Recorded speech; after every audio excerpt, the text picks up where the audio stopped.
the COVID test. And baby, when I tell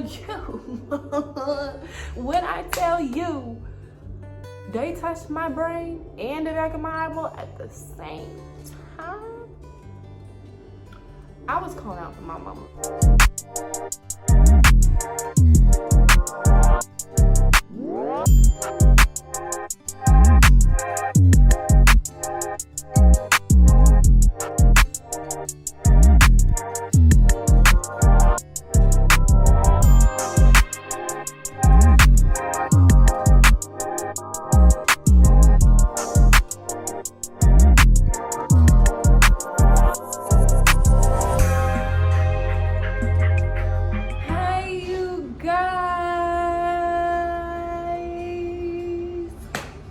It's your girl, Tina, and I am back again. Okay, you heard?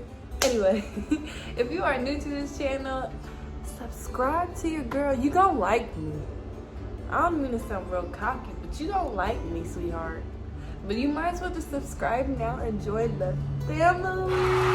Also, do your girl a favor and like, comment, and subscribe, and turn on that post notification bell so you can know whenever I post. Yeah, I am too much for real. Anywho, let's get into this thing. So my contractions started on they started on June 6th. I gave birth to Jackson on June 9th. I was in labor for like 2.5 days, I would say. I actually started labor a week earlier than that, but it was just like Braxton Hicks. And so I was in labor for like 2.5 days. And the pain, I would say, on a scale of 1 to 10 for me was like a 2 or a 3. Like, I was able to go about my day. I was getting contractions every 4 to 5 minutes, lasting a minute long. And trust me, I know that's when you're supposed to go to the hospital, right? I went twice. I went to the hospital twice, y'all. Twice. And they just kept sending my butt back home. I don't know why they was doing that to you, girl, but apparently I was enough. Well, the first time I went to the hospital to get checked out, I was only like a centimeter dilated. So it was scary. Plus, I was the only one in there because Tyrese couldn't come in the room because COVID. He wasn't allowed into the room for me to get checked out to see if I can get admitted into the hospital. That was a mouthful. So the second time I went, I became like 3.5 centimeters dilated. My contractions are still about 4 or 5 minutes apart, lasting a minute long. And you know what I did? I took my butt to Target. So I had this group chat. I told them everything. I was telling them my contractions, what the doctor said, and how he sent me home. So I was just like, I'm going to Target. And they were like, no, don't go to Target. You gonna have a Target baby. Because my contractions were 4 to 5 minutes apart, lasting a minute long. It didn't really feel any different to me until I got to the hospital and I was 5 centimeters dilated. I was like, I'm 5? Child, I was thinking I was gonna be here going back and forth, back and forth, back and forth. Because he was 4 days late. His due date, I believe, was June 4th or June 3rd. And he came June 9th. Before I got admitted, one thing that I wish that I saw on the internet, like when I was looking up people's labor and delivery stories, I was looking up a whole bunch of videos to tell me, because, you know, COVID, everything's different, protocols are different now, and I was thinking somebody's gonna say a little something, warn me about a little something before I went in there to have a little son. Yeah, so they drew my blood, which, you know, that's expected. Draw your blood and put the IV in, all that stuff, right? That's expected, right? Was I expecting them to stick a swab up my nose in order for me to be admitted? Heck no. Heck no. He was laughing at me when I was trying to get the COVID test. I would not let homegirl stick up my nose. I would not let her do it. I kept saying, wait, hold on, wait a minute. Nah. See, cause the thick about like this big. I'm sorry if I keep looking in the I'm looking at myself, but let me look at y'all. The stick was like this big. I know y'all see it in videos and pictures, but it's completely different when it's in front of your face. Anyway, so I got admitted. Fast forward, I got admitted. My pain level now is like, I said it was at a 3 or 4 earlier. Now it's at a 4 or 5. Like, it was at the point where I had to focus on stuff, but it wasn't like nothing crazy. Like, I was still able to talk and breathe through them, so I wasn't tripping. But I did have the feeling or the urge to go number 2 a lot through that whole time. And I believe right before they broke my water, I think it was about 6 or 7. And I was like, okay, so is there a way that I can take some type of medicine to, you know, like, for me to go to sleep or something, give me something. So, because I was tired. We got admitted at like 5 something. Jackson was born at 3:18 in the morning. So I was tired. And they gave it to me. And according to my husband, I was very, very funny. During my pregnancy, I was obsessed with chicken nuggets. Not chicken nuggets from Wendy's. Not Chick-fil-A. Not Burger King. Not the Frozo joints. McDonald's chicken nuggets. Those were the only chicken nuggets that he would let me eat. Like, let me eat and keep down. I was 8 centimeters dilated. The lady who was going to deliver Jackson came in, along with the midwife. She came in and she checked me and she told me, you're 8 centimeters dilated, but your water is still intact. That is the amniotic fluid that is surrounding the baby in a sac, basically. So she told me that that was still intact and that she needed to pop it. I was not fond of this, and I remembered watching a video and them saying that once they pop your water, your contractions are going to intensify. And baby, that was an understatement, okay? Like, I can handle pain, like I can take pain. It was till she popped my water. After that, them contractions, it went from a 4-5 to an 8-9, baby. Like, I was sitting there like, I remember during this process, I was in the bathroom. I think it was pretty close for me to deliver. I think I was about 9 centimeters dilated at this point. And I was just rocking back and forth. Contractions was coming out the wazoo, okay? Back to back. So I was having contractions every 2 to 3 minutes or 1 to 2 minutes. It was just barely any breaks in between, I would just say. That's what I would say. I remember in between, I remember trying to catch my breath and not being able to, because within the next minute or 2, that contraction was back and it was back in full swing. So I remember I was like trying to focus, and I guess I had forgotten to breathe, and my husband was telling me, Christina, you need to breathe. And something just clicked in my head. I looked at my husband, I said, don't tell me to breathe. You see I'm in pain? I had yoked the hoodie on just like this, bro. Just like this. I had gripped him up like this, brought him closer to me because I'm on the toilet, he above me. He's standing up. I had brought him close to me and I said, stop telling me to breathe. I'm breathing. Don't you see me breathe? I'm in pain. Look, say good morning. Y'all don't mind his braids. I fixed this one, but I haven't fixed this one. Let's say hello. Nope. Booty. He'll be 7 months on Saturday, guys. I am not ready. I am not ready.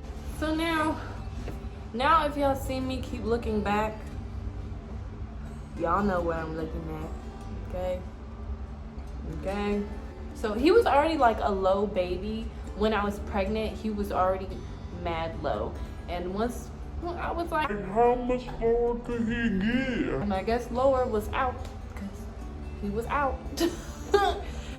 So once I felt that feeling, Tyrese called up the nurses and they were like, okay, well, let's check her out. So they had me lay on the bed, back on the bed, and they had checked me out, and I was screaming like, I want to go in the shower, like put me in the shower, give me some water or something, put me in a tub, something, give me something, give me that medicine again, something. They was like, the first doctor and nurse told me no. Actually, this happened when I was 8 centimeters before she popped my water, and I was like, well, would I be able to get some more medicine? Because I know once you pop my water, my contractions are going to hit Back to back to back to back. Like Drake. Back to back.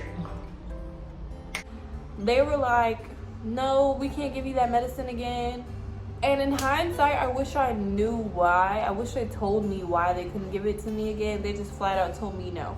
And then when my midwife came in, she was like, what's going on? Like, what's going on with you or whatever? And I told her, I was like, they told me that they won't give me any more medicine. Like, they said that's enough and I don't need no more or whatever, da da da. And she was like, who said that?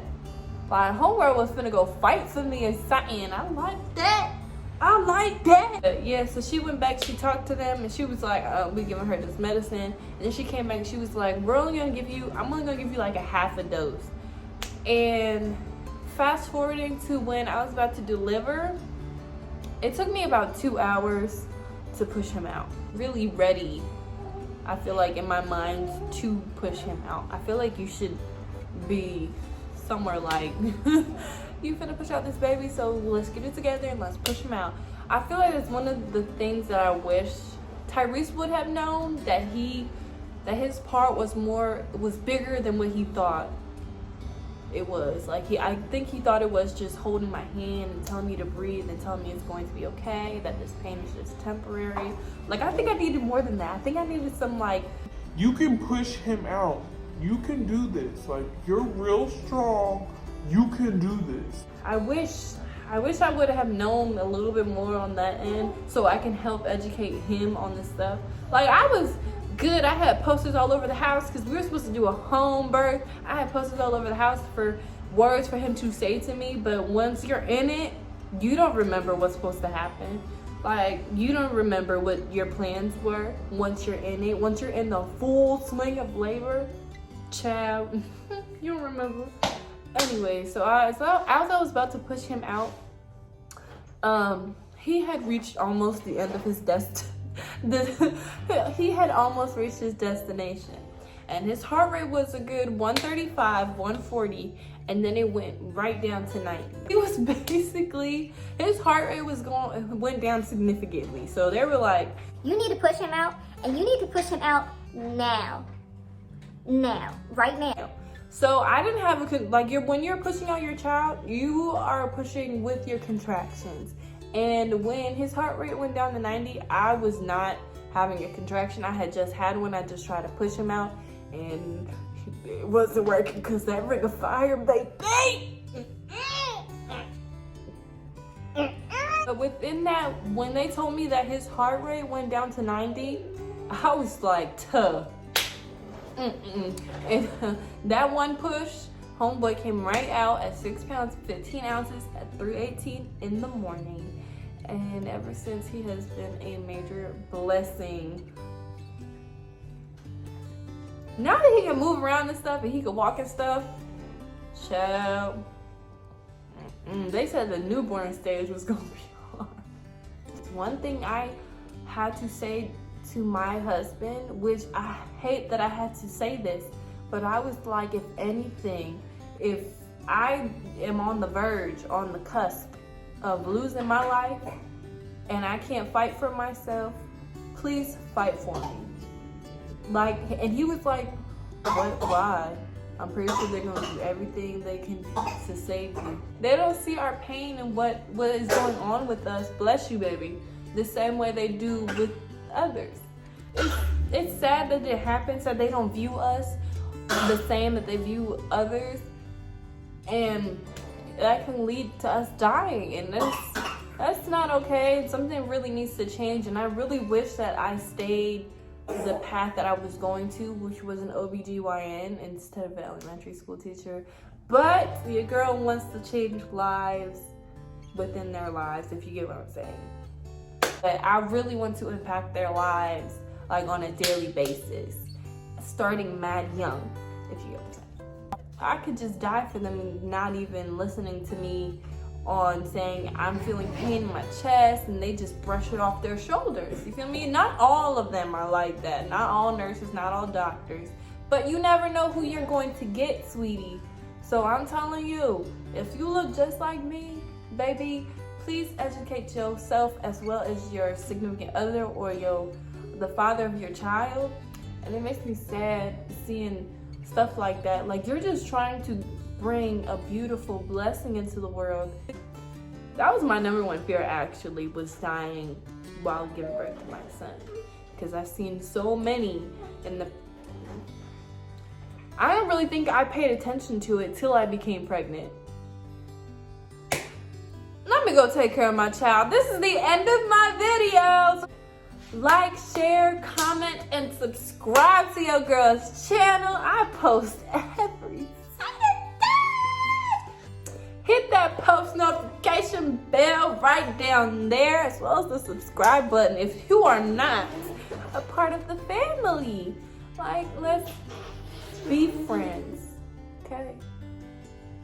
Let's be friends. It's your girl, Tina Nicole, and I am signing out. Say bye-bye. Bye-bye.